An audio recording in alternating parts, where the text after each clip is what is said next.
Defense Pete Hegseth is moving to purge transgender military people from U.S. military service. His move follows the Supreme Court's decision earlier this week, allowing the president's ban to proceed while legal challenges move through the courts.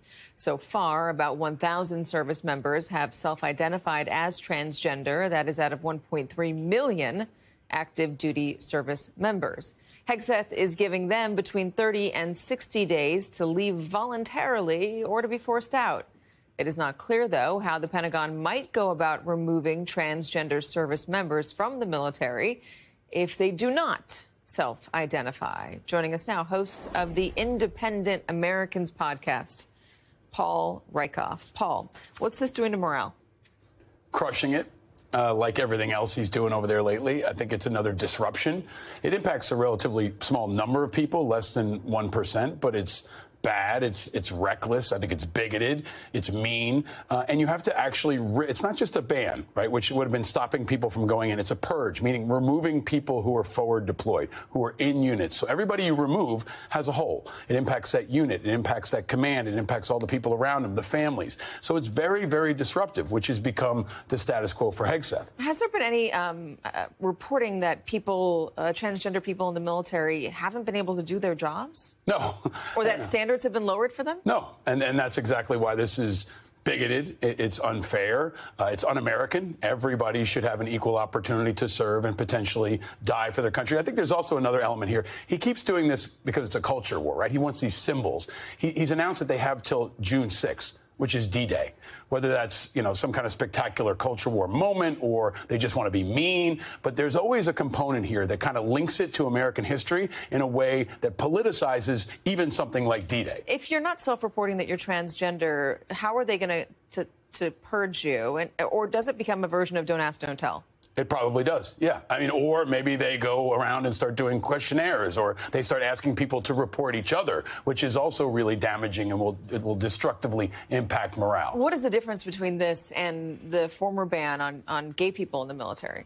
Well, the ban would have stopped people from joining. This is, again, removing people who are right now in Syria, in the Middle East, on battleships around the world. So these are people who maybe have been serving for 20 years. These are fighter pilots. These are people in forward deployed units who are... I'm just thinking functionally, how do you get about banning transgender people after it's already been ruled to not be okay to ban people who are gay? If you're talking about people fundamentally who they are, what's the difference? They're going to have to explain that. I mean, their definition of trans, their definition of gay, their definition of sex is even different than what has generally been accepted around the rest of the world and definitely in westernized countries. So it just underscores the massive disruption. And Hegseth continues to execute not on our national security. We're not talking about Signalgate. We're not talking about NATO. We're not talking about recruiting. We're talking about banning a group of people that they don't want to stand with. And I think it's really going to rip apart the military just because of the disruption.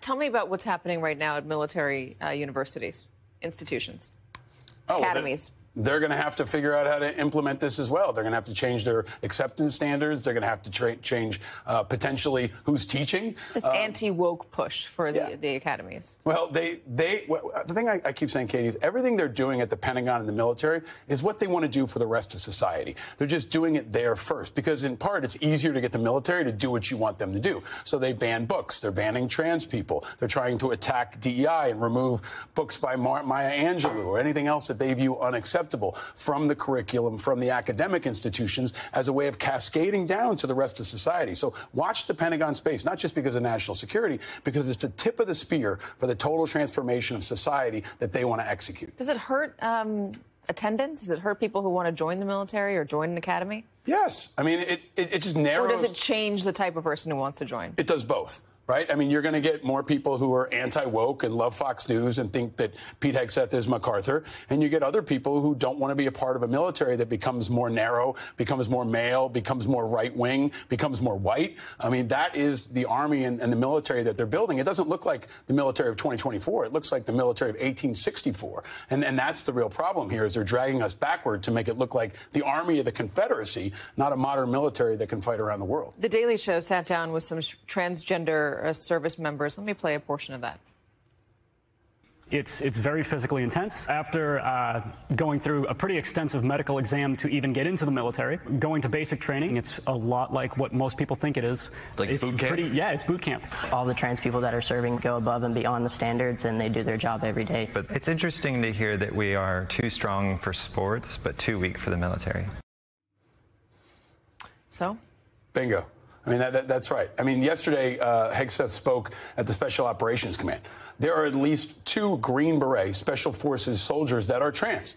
So what are you going to do about those people? Those are people who've qualified to be among the most elite Special Forces operators in the world. They are our most elite in the U.S. Army, and he wants to kick 2 of them out. That also costs tens of millions of dollars and impacts that unit, and we have to find replacements for them, which, again, could take years to train somebody to be a Green Beret.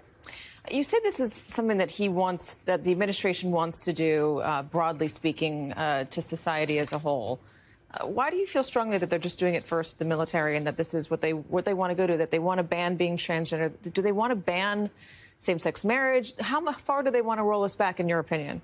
All the way across the entire country. I mean, this is the Project 2025 world come to life. And I think despite Hegseth's drama and chaos and miscues, they're ahead of schedule at the Pentagon. And he has been the tip of the spear. They got him through first on confirmation. He's been pushing this radical agenda at the Pentagon first. They also fired the generals. They fired C.Q. Brown, who was the chairman of the Joint Chiefs. They've removed all legal opposition. And that sets them up to have the most powerful part of the U.S. government, the largest budget, the biggest guns, the most employees, and that makes pushing around the rest of the government pretty easy.